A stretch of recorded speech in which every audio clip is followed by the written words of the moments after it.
In this lecture, I'm going to talk about antiarrhythmic drugs, so let's get right into it.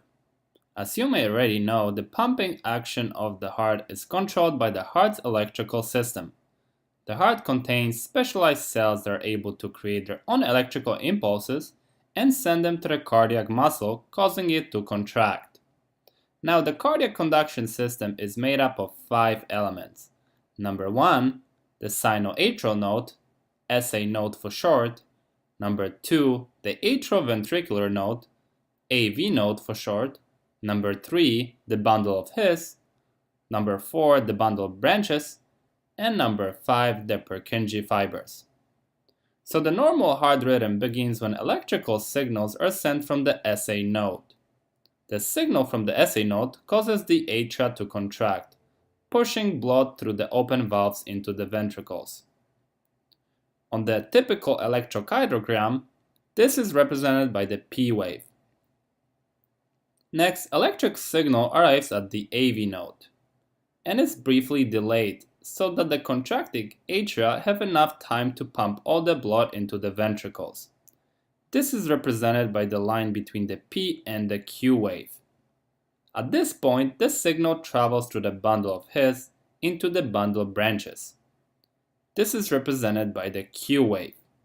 And finally, the signal travels through the Purkinje fibers, which causes the ventricles to contract and thus pump blood from the right ventricle into the lungs and from the left ventricle into the rest of the body. This is represented by the R and S wave.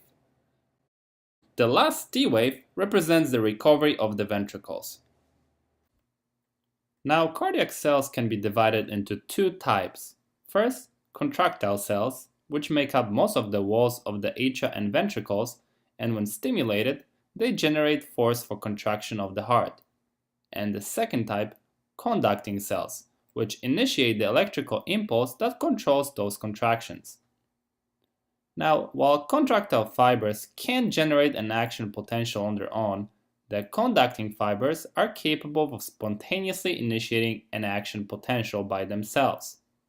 They exhibit so-called automaticity. The conducting cells are primarily concentrated in the tissues of the SA node, AV node, bundle of His, and Purkinje fibers. Now, normally, SA node reaches threshold potential the fastest, which is why it serves as the natural pacemaker of the heart. When the SA node drives the heart rate, the cells of AV node, bundle of His, and Purkinje fibers do not express automaticity, or in other words, their spontaneous depolarization is suppressed. However, under certain conditions, when activity of the SA node becomes suppressed or the firing rate of these other conducting tissues becomes faster, one of them can become the new pacemaker of the heart. This is why the AV node, bundle of His, and Purkinje fibers are called latent pacemakers. Now, before we move on, let's take a closer look at the action potential of the pacemaker cells versus the heart muscle cells, as there are some important differences between them. So in the heart, each cardiac cell contains and is surrounded by electrolyte fluids. The main ions responsible for the electrical activity within the heart are sodium, calcium, and potassium. When cardiac cells are stimulated by an electrical impulse, their membrane's permeability change and ions move across the membrane, thus generating an action potential. So now, the membrane potential in the pacemaker cells starts at about -60 mV. When spontaneous flow of sodium, mainly through slow sodium channels and opening of the voltage-gated T-type calcium channels, continues slow depolarization. This is referred to as phase 4. Once threshold potential of about -40 mV is reached, the voltage-gated L-type calcium channels open, calcium rushes in, and rapidly depolarizes cell to about +10 mV. This is referred to as phase 0. Finally, the L-type calcium channels close and the voltage-gated potassium channels open, which allows potassium ions to escape, thus repolarizing the cell back to negative 60 millivolts. This is referred to as phase 3. After this, the cycle just repeats itself. Also note that there is no phase 1 or phase 2 in the action potential of the pacemaker cells. Okay, so now let's take a look at the action potential of the cardiac muscle cells.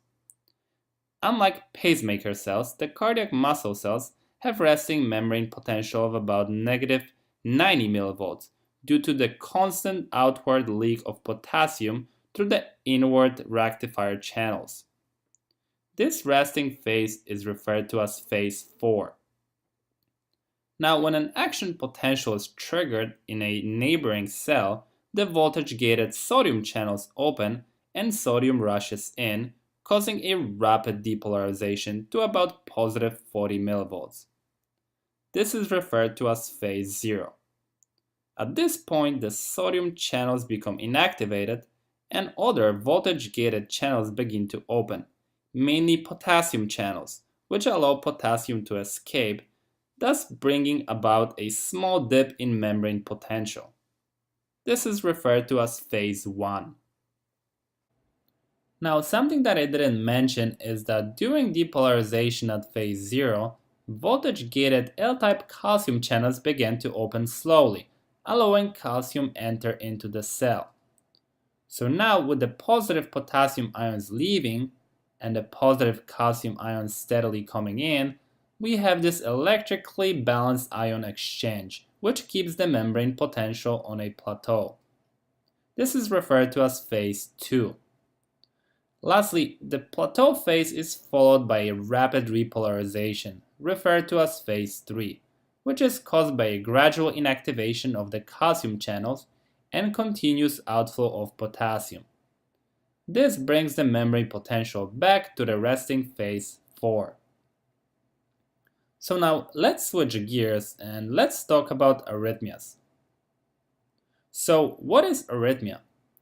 Well, arrhythmia is simply a deviation of heart from a normal rhythm.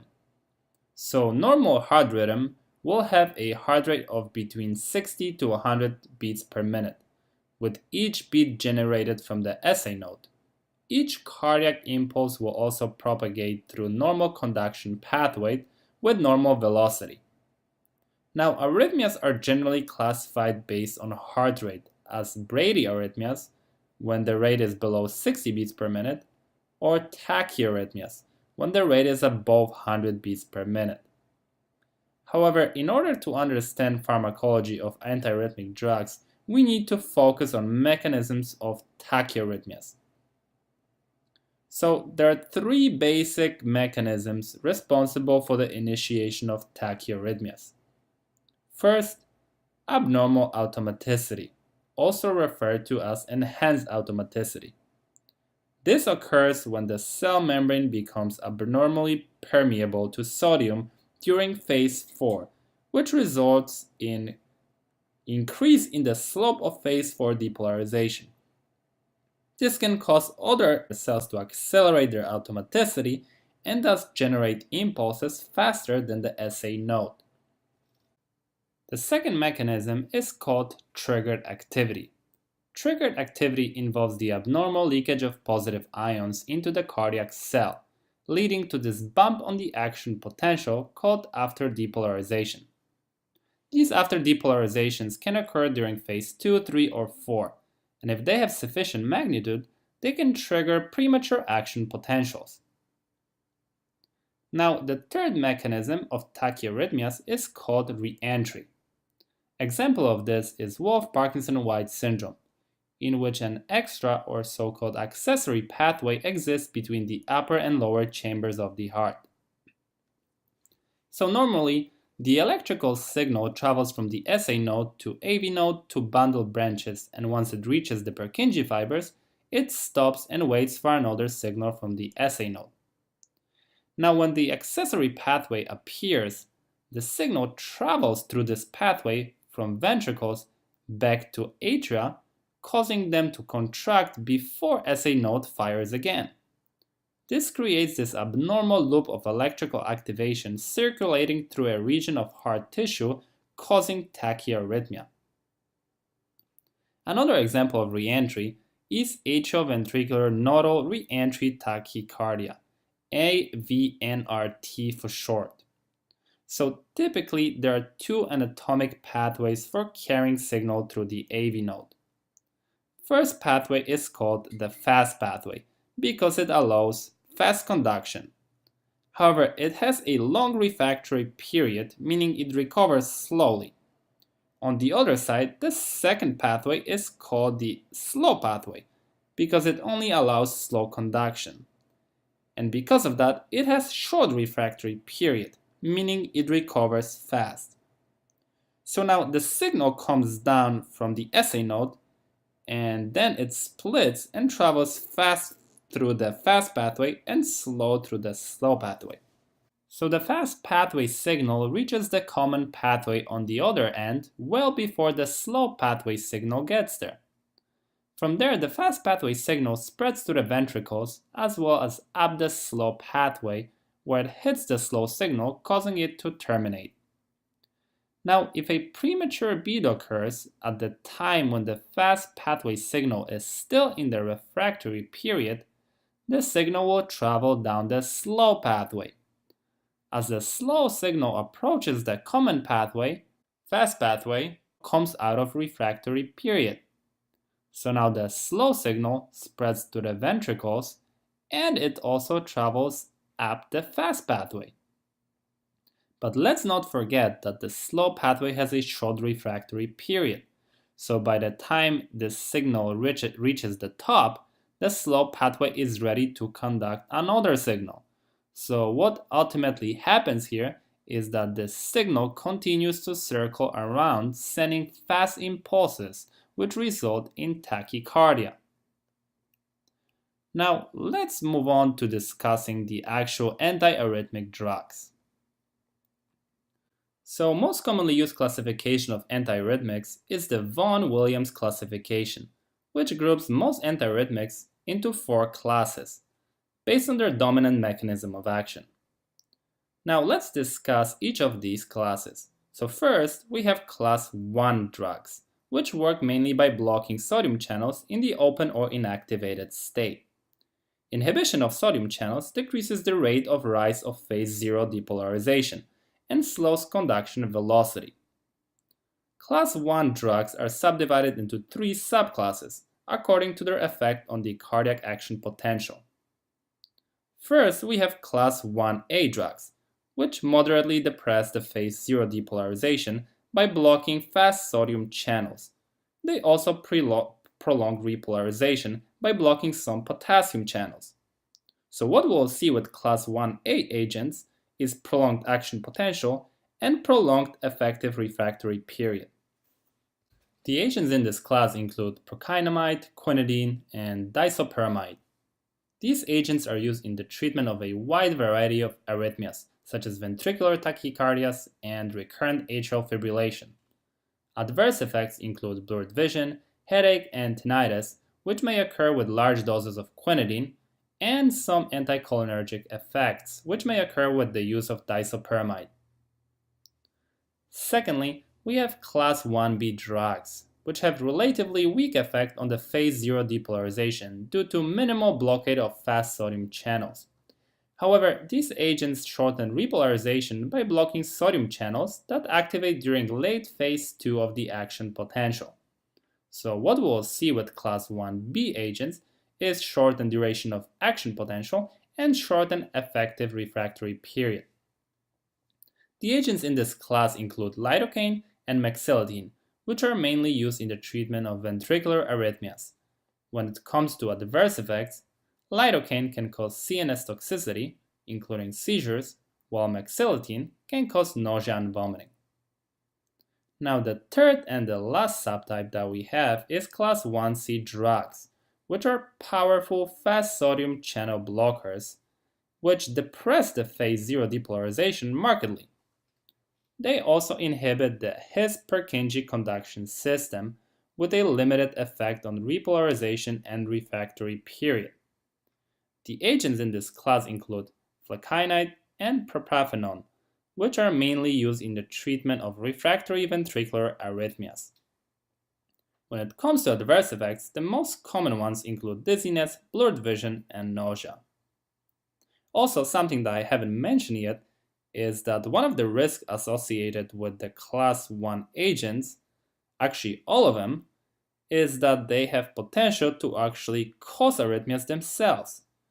So weighing the risk versus benefit is very important before initiating therapy with these agents. Now let's move on to class 2 antiarrhythmic drugs. So agents in this class act on the beta 1 receptors, preventing the action of catecholamines on the heart. So class 2 agents are simply beta blockers.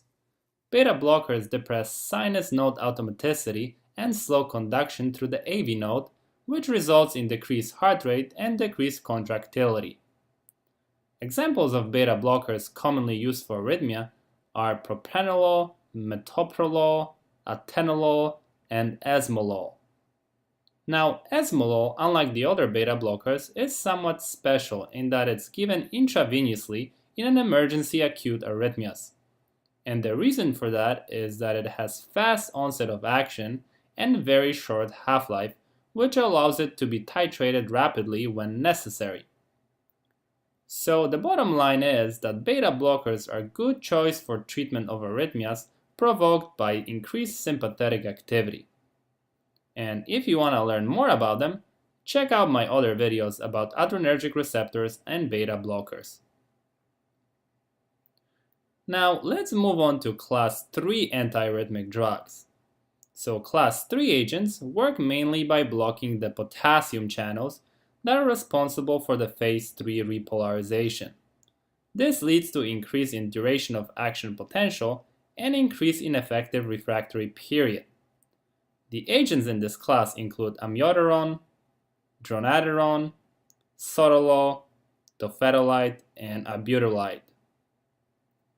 They are mainly used in treatment of supraventricular and ventricular tachyarrhythmias, as well as atrial fibrillation and flutter. The most widely used drug in this class is amiodarone, which is very effective for the treatment of these aforementioned arrhythmias. Amiodarone has multiple actions, and besides blocking potassium channels, amiodarone also blocks sodium channels, calcium channels, and even some alpha and beta receptors. Unfortunately, amiodarone is also associated with many adverse effects, such as pulmonary fibrosis, blue-gray skin discoloration, neuropathy, hepatotoxicity, corneal microdeposits, and because it contains iodine, amiodarone also can cause thyroid dysfunction, leading to hypo or hyperthyroidism. Lastly, due to its long half-life, amiodarone can linger in many tissues for months after discontinuation of therapy. Now, on the other hand, we have dronedarone, which is derivative of amiodarone. It's less lipophilic and has shorter half-life. It also doesn't contain iodine, so in general, it has better side effect profile. Unfortunately, in many cases, dronedarone doesn't seem to be as effective as amiodarone. Now, sotalol is a unique drug in this class because it not only has potassium channel blocking activity, but also beta receptor blocking activity. Lastly, dofetilide and albuterolide are the most selective potassium channel blockers in this class. However, they are also most likely to cause arrhythmias themselves, and therefore are typically initiated in the inpatient setting only. Now, let's move on to class 4 antiarrhythmic drugs. So, class 4 agents work by blocking voltage-sensitive calcium channels during depolarization, particularly in the SA and AV nodes, which results in slower conduction in these tissues and reduced contractility of the heart. The agents in this class include verapamil and diltiazem, which are the non-dihydropyridine calcium channel blockers. Unlike dihydropyridines, which act primarily in the periphery causing vasodilation, non-dihydropyridines are much more selective for the myocardium and therefore they show antiarrhythmic actions. Verapamil and diltiazem are most commonly used in treatment of supraventricular tachycardia and atrial fibrillation. And now, before we end this lecture, I wanted to briefly discuss some other antiarrhythmic agents that do not quite fit into any of the classes that we covered thus far. And these are digoxin, adenosine, and magnesium sulfate. So let's talk about digoxin first. And in order to understand how it works, let's picture a cardiac cell. Under resting conditions, sodium slowly leaks into the cell and potassium leaks out. However, during an action potential, additional sodium enters in along with calcium and additional potassium leaves the cell. So at some point we have this imbalance that has to be restored, and this restoration is accomplished by pumps such as sodium-potassium ATPase, which transports sodium ions to the outside of the cell, and potassium to the inside of the cell. And we also have sodium-calcium exchanger, which removes calcium from the cell in exchange for sodium. And as a side note here, keep in mind that sodium-calcium exchanger can carry sodium and calcium in both directions. So now what happens when digoxin comes around is that it inhibits sodium-potassium pump by binding to the potassium binding site. This results in the increase in intracellular sodium, which then in turn causes the sodium-calcium exchanger to pump sodium out and bring more calcium in. Now this increase in intracellular calcium leads to enhanced myocardial contractility. Digoxin also stimulates parasympathetic system, which increases activity of the vagus nerve. This results in the slowing of sinus node discharge rate and decreased conduction through the AV node. These actions make digoxin particularly useful for patients with both heart failure and atrial fibrillation. Now let's talk about the second agent, which is adenosine. Unlike all the other agents, adenosine is a naturally occurring nucleoside.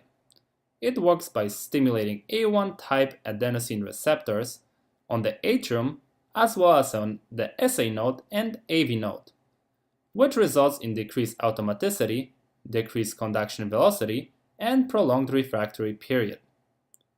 Due to its very short duration of action, adenosine has to be administered by IV.